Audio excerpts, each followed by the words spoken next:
Now a quick look at what's coming up. Mara would like me to remind you that TLPA event listings are everywhere. Our website, the Latvian Center, site, LNAK, latviashi.com, bulletin boards. If you miss something, it's honestly getting harder and harder to do. Next week, Michael Wood will take us to Paris. Some of you will remember his Vienna talk last year. This will be just as good. April 23rd, something really special. A screening of the musical Viņa in Latvian with English subtitles. We'll close the month with Sen latviešu pirts kultūra. Liga Švikš will introduce us to the Latvian sauna tradition. Rituals, plants, healing, all the good things. Maybe a little bit of, attitude adjustment as well afterwards. All of this will be in your inbox tomorrow. Please don't read it, share it as well. And now, how today happened. This is Mara's favorite part. Some programs we plan, some just find us. Some just find us. Today is the latter.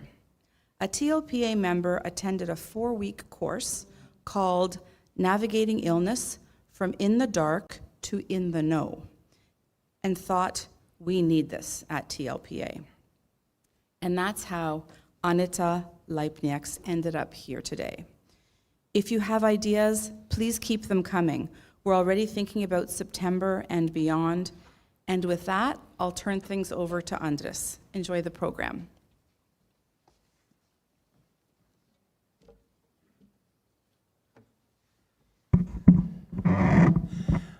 Okay, today's presenter, Anita Laipnieks, will be letting us in on some trade secrets from the point of view of paramedics.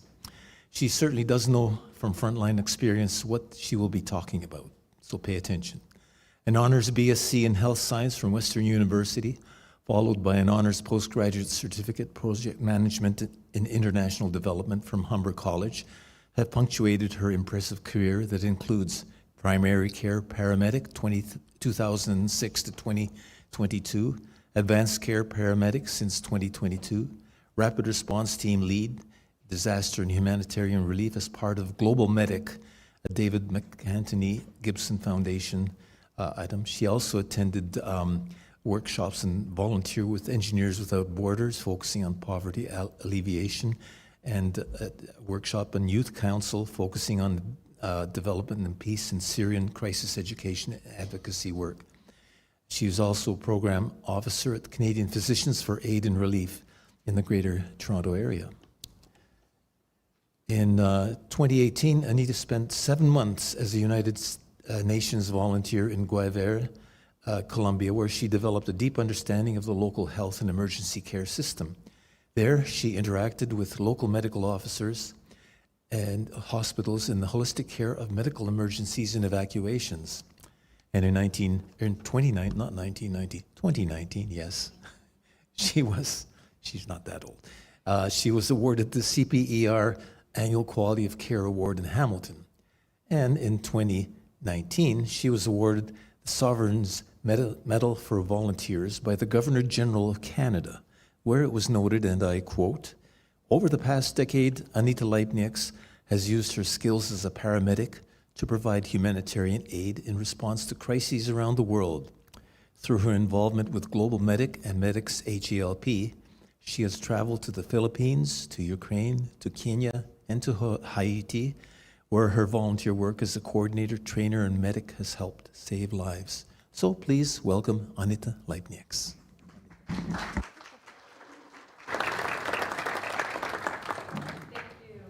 Thank you. Testing. Okay. Thank you so much. What a beautiful introduction. I'm like, who is that cool girl? So today we're going to talk about healthcare advocacy. And the idea is from in the dark to in the know. And so as you can see by this main page, LIPA is my business. And the waiting room revolution is some of the content I'll be presenting today, and I'm an ambassador for Waiting Room Revolution. And I promise you that by the end of today, you will leave feeling more aware and more empowered.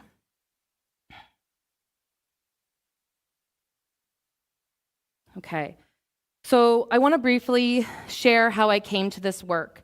For the past 2 decades, I've worked as an advanced care paramedic, which means I meet people in some of the worst and most uncertain days of their lives, often in their homes during moments of crisis. Over time, I began noticing a pattern. Many of the patients and families I encountered were not actually needing medical care. They needed help navigating the healthcare system and clarity about the road they were on.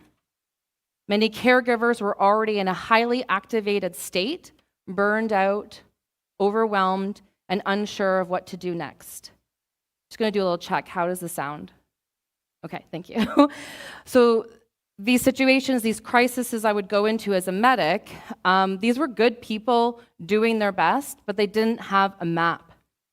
So this pain point I kept on seeing with patients eventually led me to create LIPA, a healthcare advocacy practice helping people navigate illness journeys with greater clarity and support. And through that work, through LIPA, I discovered the waiting room revolution, which gave me the language and structure to something I had been witnessing for years. So the waiting room revolution was created by Dr. Sien Siao, a healthcare researcher out of McMaster, and Dr. Sammy Winemaker, a palliative care physician. Through their work, they noticed very similar trends that I was seeing as a paramedic. And through their research together, they discovered something really important. Patients and families were having one of 2 experiences, 2 different kinds of what we would call like a healthcare journey. An in the dark illness journey and an in the know illness journey. And the differentiation between these 2 journeys weren't because of a diagnosis. It wasn't because of the system they were in. It wasn't because of culture, and it wasn't because of socioeconomic status. It was how people were relating to what was happening. So being in the dark does not mean you're ignorant. It does not mean you didn't listen to the doctor or listen to anything. It does not mean you failed. Being in the dark, what it usually looks like is trusting the healthcare system, but not really understanding it. Following instructions without knowing why. Focusing only on the next appointment, the next test, staying positive because that feels the safest, and sensing something is changing, but not knowing how to ask about it. All right. When we're having an in the dark illness experience, this can feel like being really reactive. It can feel overwhelming, it can feel frustrating, and at times scary. You may be surrounded by information, but no map. And in the know does not mean knowing everything. It does not mean predicting the future. It does not mean giving up hope. And it does not mean talking about things before you are ready. Being in the know may mean understanding the nature of your illness, understanding the purpose of your treatments.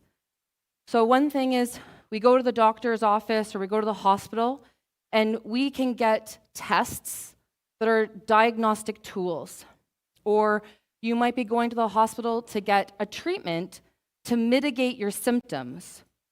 Or you might be going to get treatment to help cure your illness or disease. These differentiations are really important to understand why you're going, what you're doing, and what the results are. Being in the know also means knowing what might change over time, and knowing where you are right now, and knowing who to turn to when things shift. It's about having enough clarity to stand on your feet. It's not about certainty. It can feel being more prepared, more informed, and more confident in the decisions being made. Your care feels more tailored, and there's a greater sense of being involved and a part of what's happening. Through research, these two different journeys, and in the dark to in the know, through years of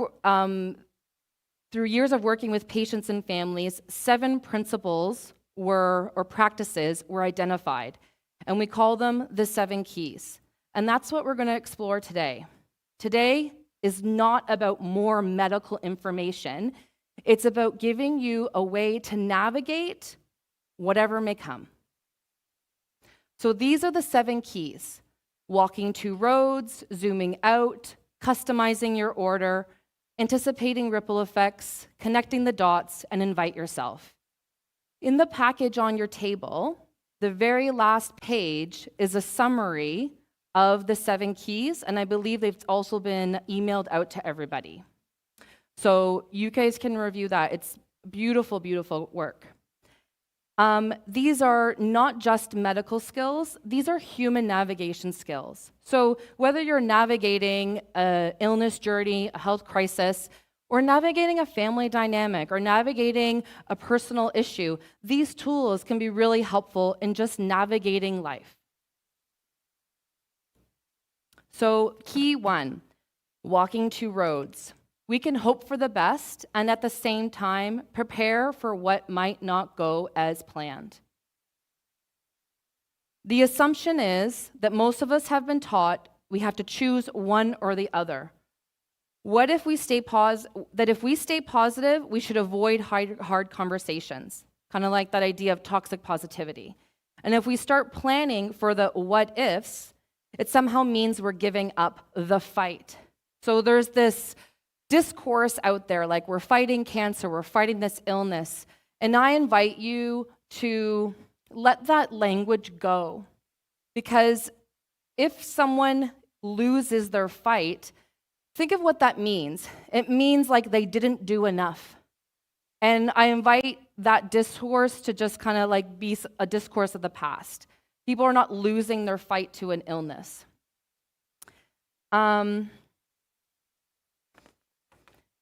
And this assumption that we can't walk 2 roads of hoping for the best and being open to real information, it's not real. We can walk hand in hand with them. And hope is actually grounded in realistic information. The research shows if you acquire accurate, factual information about your illness or your journey, people are empowered more, have better outcomes. When someone first receives a diagnosis, it is natural to focus on hope. Hope for treatment to work, hope for improvement, hope for life to continue as it has. And early on, the hope is important. But if people only walk the road of hope, they can become blindsided later when circumstances change. And they may not have had those conversations about what matters most, and they may not understand how the illness could evolve, and decisions end up happening in moments of crisis. And that is really what I've seen. Like that is the pain point that I've seen as a paramedic, that I'm going to these homes with emergencies, and the conversations that are being had should have been happening months ago. So that is why I'm doing this work, because I've been witness to what happens when we don't have these conversations. Hope and realism are not opposites. They are meant to coexist together. Real hope is grounded in honest, accurate information. I'm going to say that again. Honest, accurate information. And as things change, as a disease progresses or an illness journey moves forward, hope evolves. Walking 2 roads allows something different. It allows people to remain hopeful while also gently becoming informed about what could happen over time. It allows them to ask questions like, if this treatment works, what might that look like? So if this treatment works, what might that look like in my intimate relationships? What might that look like with my family, my hobbies, my home, how I'm going to take care of myself? And if it doesn't work, if this treatment doesn't work, what might I want to think about next? How will that affect my intimate relationships, my children, my 3rd grandbaby who's due next July? What does this look like for my life? And these are really beautiful questions to ask. This is not about pessimism. There is resistance to talk about some of these things, but this is not about being pessimistic. This is about awareness and preparation. In many ways, walking two roads is about expanding our capacity to hold a paradox, hope and uncertainty, courage and vulnerability, possibility and limitation. And when people develop this capacity, something shifts. They feel more grounded, they make clearer decisions, and their hope becomes more resilient because it is connected to reality and not avoiding it. And instead of collapsing when things change, hope evolves. I invite a simple ask. What are you hoping for? Either as a patient or a caregiver or part of an inner circle, or just the mere fact that you're a human on this earth. Ask, what might I need to plan for just in case? Because planning is not giving up. It's a way of caring for yourself and the people that you love. Awareness does not remove uncertainty, but it allows us to move through it with more clarity, intention, and humanity. Now, as we hold hope and reality together, we begin to see like a bigger picture. And that's the next question. How do we move through this? So that brings us to key 2, zooming out. Because when we're in the middle of something difficult, it's very easy to get pulled into the moment, the next appointment, the next symptom, the next decision. And we can lose sight of the bigger story. There is a common belief that the future is completely unknown, that there's no crystal ball. And while that's true when it comes to exact timing, it's not entirely true when it comes to patterns. Every illness has a general storyline. And while each person's experience is unique, how these illnesses, the trend unfolds over time is often well understood, especially in 2026. We understand so many illness progressions. So I think this is a great example. Think of puberty. We all know what puberty is. Men's voices deepen, women get their periods, body shapes change, hair growth. But we can't predict when it's going to happen. We can't predict exactly what that will look like for an individual, but we have an understanding of what that looks like. And that's just like a disease. And illness works in the very similar way. When we don't have that bigger picture, people end up living appointment to appointment, symptom to symptom, crisis to crisis, always reacting. Now, I just want to take a moment, if we could. Can everyone see this board here? Should I move it forward? Okay, I can actually bring it up. So if you're looking at this,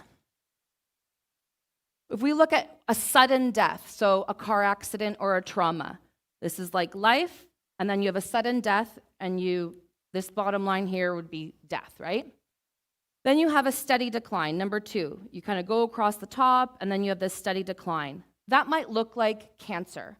So you're navigating cancer treatment, you're going through radiation, surgery, chemotherapy, and you're kind of steady, and then we all notice where the treatment stops working, and you become palliative, and then you have a steady decline. It's like predictable. When you zoom out, you can see the illness trajectory. Then what we have is a long decline with intermittent episodes, this squiggly line here. And this is where one of the 2 problems where zooming in can be, lead you in the dark of an illness journey. So I think of COPD, chronic obstructive pulmonary disease, or congestive heart failure. So you are at home and you're having a little bit of a decline, and then you have a big decline, you end up in the hospital, you go on oxygen, antibiotics, have some fluid, and then you go back up and you recover a little bit and you go home. And you have this journey. We all know these people who are kind of like in and out of the hospital every season or every few weeks. And when you're in this journey and you're zoomed in, you look at this little hole and you think, oh, it's a win. We're out of the hospital. They're getting better. But when you are able to zoom out and see the steady decline of this illness trajectory, you're able to see the big picture. And then when you're able to see this big picture, you're able to prepare for these stages. preparing your family, preparing yourself, and asking and having important conversations. A prolonged dwindling, this bottom line here, this might be something like dementia or Alzheimer's. It happens very slowly. And anybody who's been a caregiver for someone with dementia or Alzheimer's will see that it just slowly happens. And then one day you find yourself completely overwhelmed just trying to get through the next 24 hours. So this is a trajectory, not a timeline. So when we go to our physician and we're like, I have a diagnosis, I want to know what's going to happen, what timeline, how this is going to work out. It's not the best question. We want to ask questions like, what's the trajectory of my illness and where am I on it? So, like I said, when asking, when is this going to happen, we want to ask, what might this journey look like over time? And where am I on this story? So this image, I think, is so beautiful because everybody can hike that hike. But is everyone going to do it the exact same way, in the exact same time, in the exact same experience? No. Weather, athleticism, weight of your backpack is going to change that journey for everyone. But we all know at some point you're going to mark a point on that path. And another great question to ask your healthcare team would be, what might be coming next? This is not about predicting the future, but to prepare for it.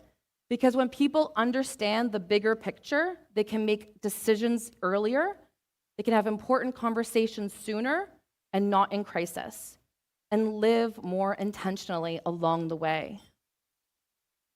And as we hold hope and reality together, and we begin to see the big picture by zooming out, the next question becomes, how do we move through this? And that leads us to key 3, knowing your style. And this one is about understanding yourself. So there's a common assumption that the illness is the full story, that everything depends on the diagnosis, the treatment. Oh, thank you.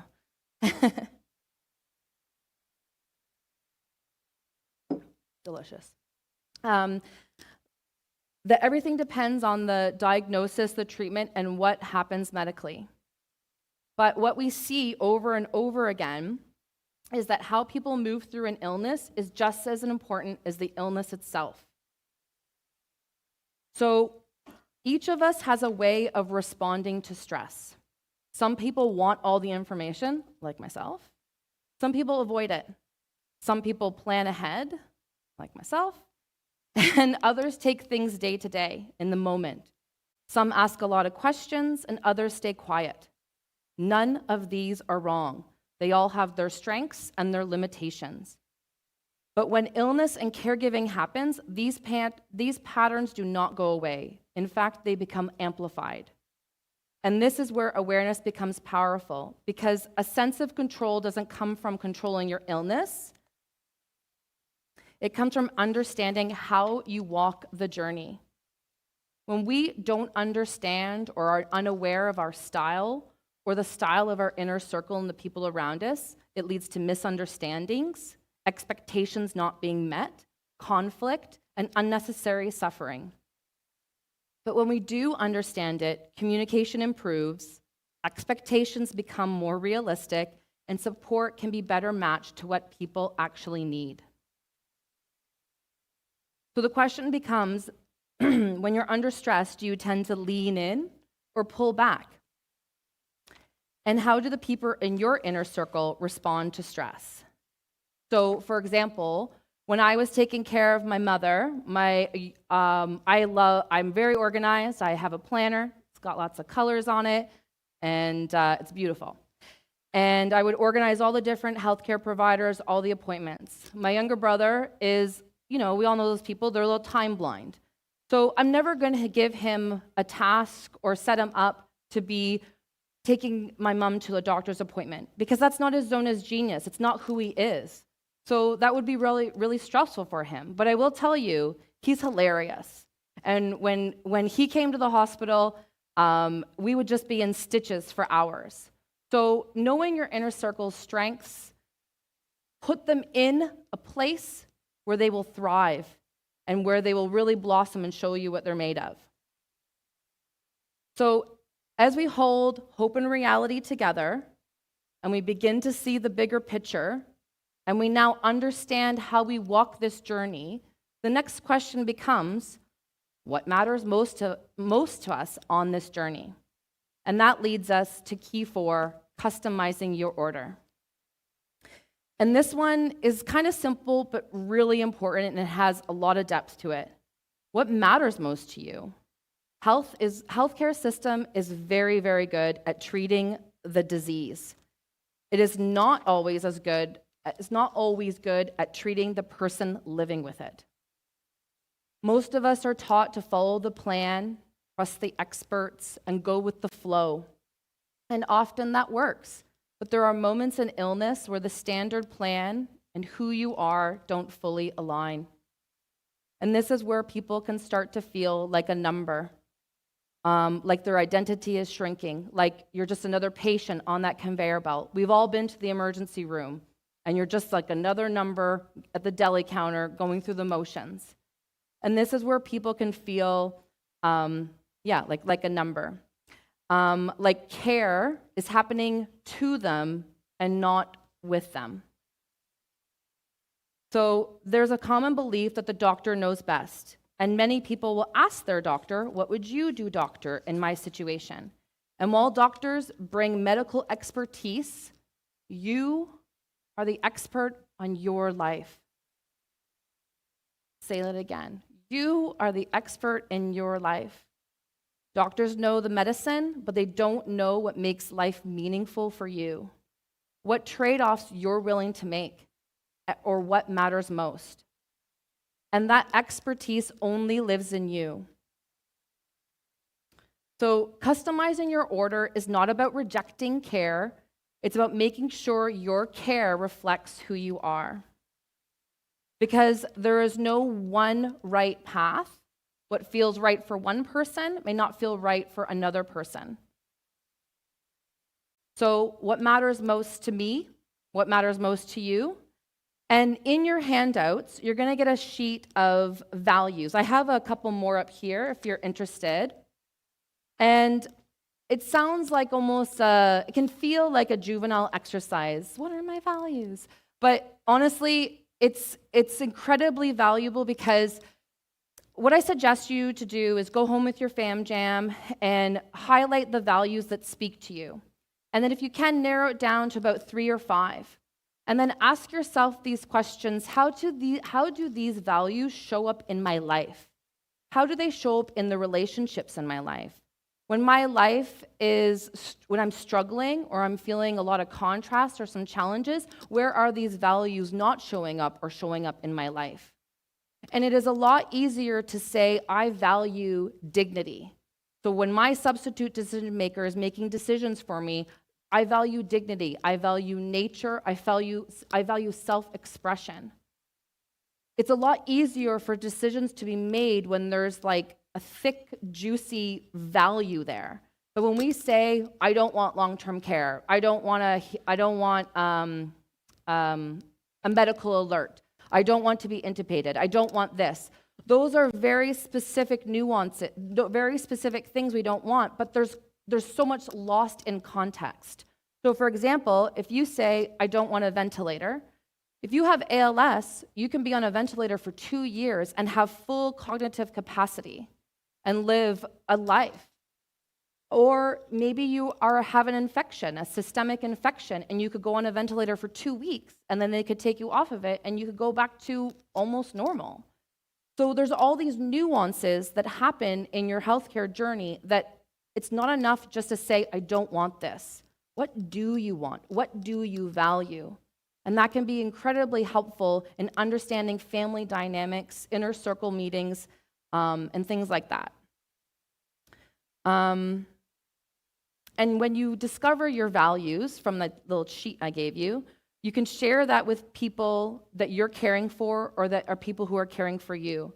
So decisions are made with you, not just for you. Because the goal is not perfect decisions. It's decisions that allow you to recognize yourself. And as we hold hope and reality together, and we begin to see the bigger picture, and we understand how we walk the journey, and now we're clear on our values and what matters to us, the next step is understanding how does this journey affect the people around us. And we go into key 5, anticipating ripple effects. And this is my favorite key. So I think of the first rule of medicine, do no harm. Do no harm. Don't treat, don't do surgery if it's going to make it worse. And unfortunately, our healthcare system has created a healthcare system that doesn't include caregivers or healthcare providers underneath the umbrella of do no harm. And we saw that through COVID. They weren't included in the big picture. So, anticipating ripple effects, this is about recognizing that illness is never just about one person. It's all about the patient. Well, of course the patient deeply matters, but illness doesn't stay contained in one body. It moves outward into families, relationships, and everyday life. Like a stone dropped in water, it creates a ripple. And those closest to the center are affected the most. There is usually what we call an inner crew, spouses, children, friends, caregivers, PSWs. Think of like the 5 people you hang out with most. And they're living a parallel journey in your illness journey, often quietly and often without support. And what I've seen over and over and over again is that when we don't anticipate this, caregivers burn out, relationships strain, and suffering increases. Not because people don't care, because no one named what was happening. Caregiving often starts small, a ride to an appointment, picking up groceries, and it slowly grows into managing medications, coordinating care, and carrying a load that was never clearly defined. And then by the time people realize the weight of it, going back to the whiteboard and the trajectory of an illness, they're already overwhelmed and starting to experience their own health issues. But when we do anticipate ripple effects, something beautiful shifts. Roles are named, supports can be shared, and people feel less alone in it. So the question becomes, who is in your inner crew? And what support do they need too? Because caring for the caregiver is a part of caring for the patient. And as we hold hope and reality, we begin to see the big picture, and we understand our style on this journey. We're clear on what our values are and what matters to us. And we start to understand how this journey affects the people around us. The next step to understanding is, how does all this get coordinated? And that leads us to key 6, connecting the dots. Someone needs to coordinate this journey, almost like a project manager of the illness journey. Most people enter an illness or caregiving journey believing that the system will coordinate everything for them, that someone is tracking the story, that the right hand knows what the left hand is doing. Your cardiologist is talking to your family doctor, and the hematologist is talking. But what people often discover, sometimes painfully, is that the healthcare system is complex and it's fragmented by design. Care is spread across multiple specialties, different organizations, different systems, and different moments in time. And there is no single place where the whole story lives. So the assumption is the system will coordinate everything, but that is just not true. It doesn't exist.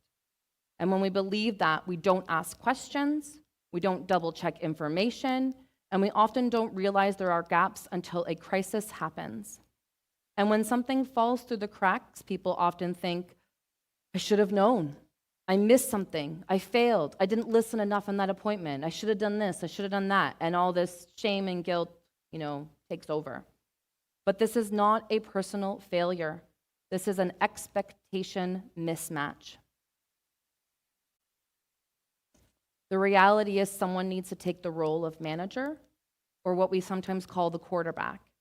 That might be the patient, it might be a family member, or someone brought in to help, like myself.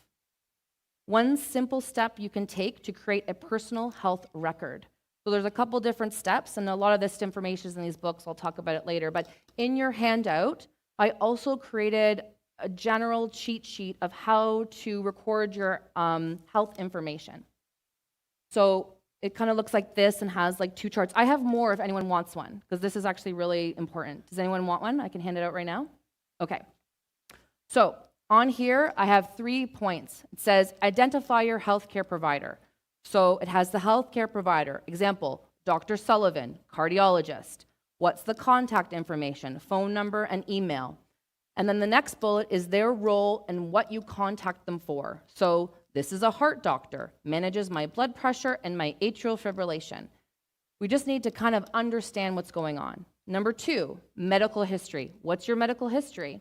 So you would write a list of events leading up to your diagnosis, how you got the diagnosis and when, include major tests, procedures, treatments, and dates. You would write this down in real time. This is not something you're gonna think about 6 months later. You go to an appointment and you have a running sheet of all your medical information. So one thing I really wanna point out on this sheet is the last bullet.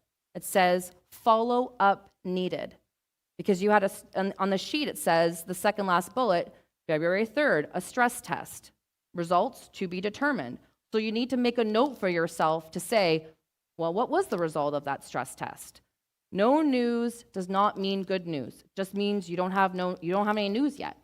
So putting these notes in your medical cheat sheet is really important. Number 3, medications. What medications are you on?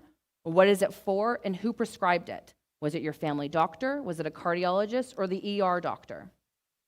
And I have a bunch of these, so if you guys want them on your way out, please. So this health record, it can be anything. It could be a notebook, a folder, or a place where your story lives. And I want you to think, if I am nonverbal, I just fainted, let's say, how are people going to know my medical history? First place is I'm going to look is in your purse. I'm going to look in your wallet. If I'm in your home, I'm going to look on your kitchen table, your kitchen fridge, back of your front door, or the bathroom. Those are the first 4 private investigation areas I go to when I'm trying to find out what's going on with my patient. So, and I just want to pause, and this is where I want to name something important. This is the key and the heart of my work, of my business, LIPA. LIPA exists because families are being asked to manage complex systems without preparation. Caregivers are carrying invisible coordination work, and patients are trying to stay oriented while overwhelmed. My role as an advocate is to step into this manager position, bringing my personal style and my values to the process. Because when the dots are connected, people feel empowered, decisions become clearer, and care becomes more coordinated, dignified, and integrity returns. So the question becomes, who is connecting the dots in your situation? Because when the role is clear, you remain the author of your story, even inside this healthcare system that's treating you like a number. And so far in our journey together, we're holding hope and reality. We're zooming out to see the big picture. We're understanding our personal styles and how we respond to stress. We're having an awareness of our values and what matters to us in our life. And then we're understanding how this journey affects the people around us. And now we're having an understanding of how to coordinate this system.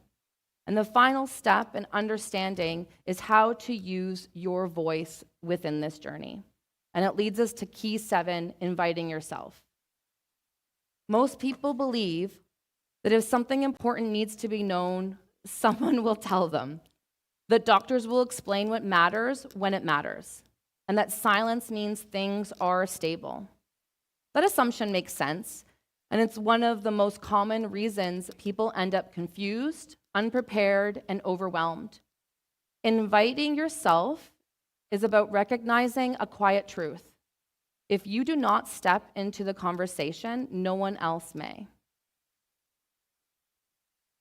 So the assumption is the doctor will tell me what I need to know when I need to know it.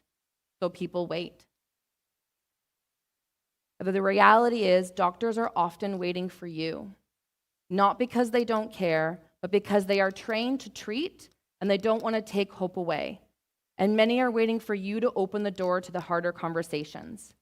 And when both sides are waiting, important conversations don't happen. So I want you to think back to key 3 about your style.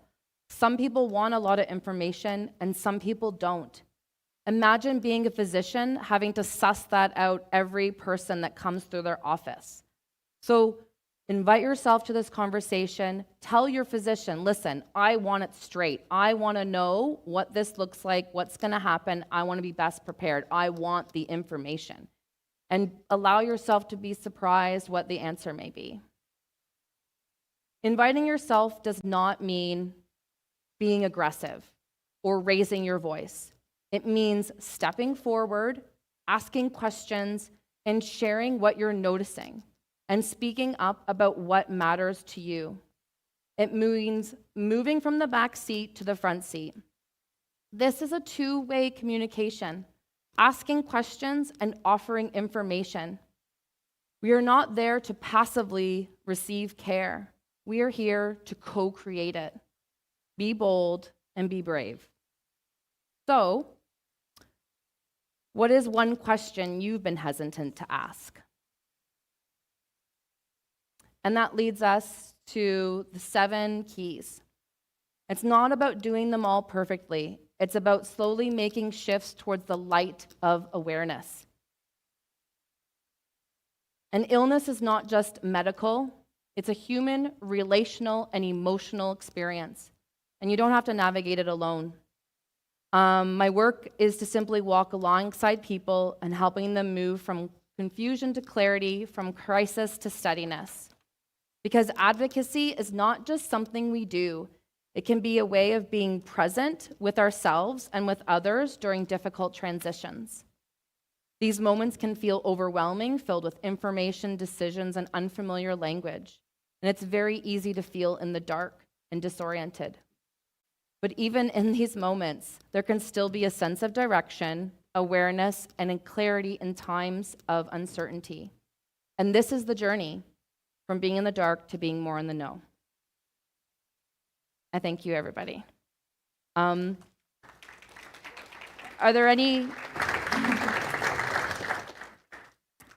any questions or comments that you may have, or just sharing a story? It's a lot of information, and I appreciate that. And I think that you will take away what you need. You don't need to take all of it. Any questions now? You've covered a lot of territory. Here's a question. Hi, it's less of a question rather than comment, other than I appreciated all the information I received today from you. Thank you. When my dad was elderly and on his own after my mom passed away, he was 93 years old, he would fall often, and we often got the paramedic to go to see him because he couldn't get off the ground. I live in Toronto, he was in Hamilton. And I found a form to fill out, which the paramedics always told me was helpful, which gave them my contact name, his health card number, and it was in a plastic cover on the fridge with his doctor's name. And the other was I made a credit card size information of his allergies and the current medications he was taking, and it was in his wallet with his health card. So when he got to the hospital, they would look at I laminated it. I mean, from the dollar store, you can laminate anything.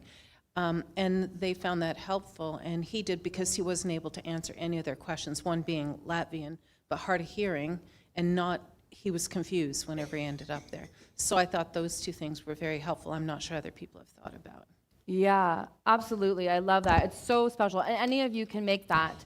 That's one of the first things I do for all my clients is I create like a cheat sheet for EMS. So when I help my clients get organized in their healthcare journey, I kind of create 2 documents. One of like an all-encompassing, the big story where everything lives, and then a cheat sheet for emergencies. Because as a paramedic, I show up at your house. I don't have the time or the capacity to go through a binder, right? I just want to know what your allergies are, what's your medical history, what medications you're taking, and what kind of happened in the last few weeks leading up to today. And it may sound like, well, they have the information on file at the hospital.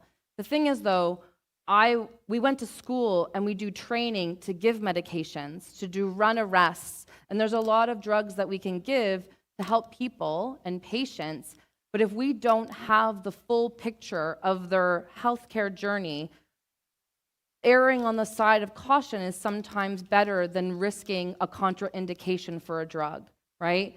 So if we understand your history, we understand what's happened, we're able to make better decisions when minutes count.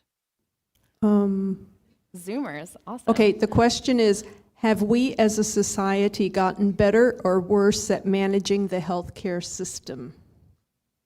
I think that's a really beautiful question, and my personal take on that is the healthcare system was kind of built for what we don't use it for today. This is my opinion. I feel like it's like we've just become so specialized and everything's become so siloed. You know, once upon a time, you go to your family doctor for everything. Your family doctor gives you antibiotics, delivers your baby, fixes your broken leg, and all that stuff. It's like a one-stop shop. And now it's far from it. You have your family doctor, you have your cardiologist, your oncologist, your radiologist, the doctor that does your surgery. Then you have you go get tests to get your blood work done, but that blood work was ordered by your cardiologist, and then that blood work was ordered by your family doctor, and none of them are communicating. So it's not like the healthcare system is wrong, it's like we've evolved and it hasn't evolved, or they've kind of evolved in different directions. So then there's these huge gaps, like there's this expectation that a family is going to navigate all these silos, and it's not happening, and people are burning out when we're creating patients from our caregivers. Are there any more questions? Okay. Thank you so much. We do have, so all the content comes from Sammy and Cien, who created the Waiting Room Revolution. They wrote this book. It's called, Hope for the Best and Plan for the Rest. And then they created an accompanying workbook. So if you are navigating an illness journey, this workbook is incredible. Just to walk you through questions with your family unit or inner circle. I'm selling these right now for tax-free, but even if they're available at Chapters or even Amazon or wherever you want to buy your books. These are so delicious. So if you're navigating anything, an illness journey of your own or a caregiver, this is gold, okay? Okay, so I want to thank you very much Thank for an you. excellent presentation. Thank you so much. Just as a personal thing, I used to walk with your mom home across the Bloor Viaduct when we were both in high school, and I'm sure that she'd be extremely happy about what you're doing and how you're doing it. Oh, thank you so much. Oh, that means a lot. Yeah, You're welcome. Thank you. Yeah, my parents, I took care of both my parents. My mother had ALS for 3 years, and I was her primary caregiver during that time. And I was 26 when she died. And then 3 years later, my dad got colon cancer, and I was his caregiver over the 5 months before he died. So I've been on both sides, a paramedic and a caregiver. So I'm versed in this. So thank you, everybody, for listening.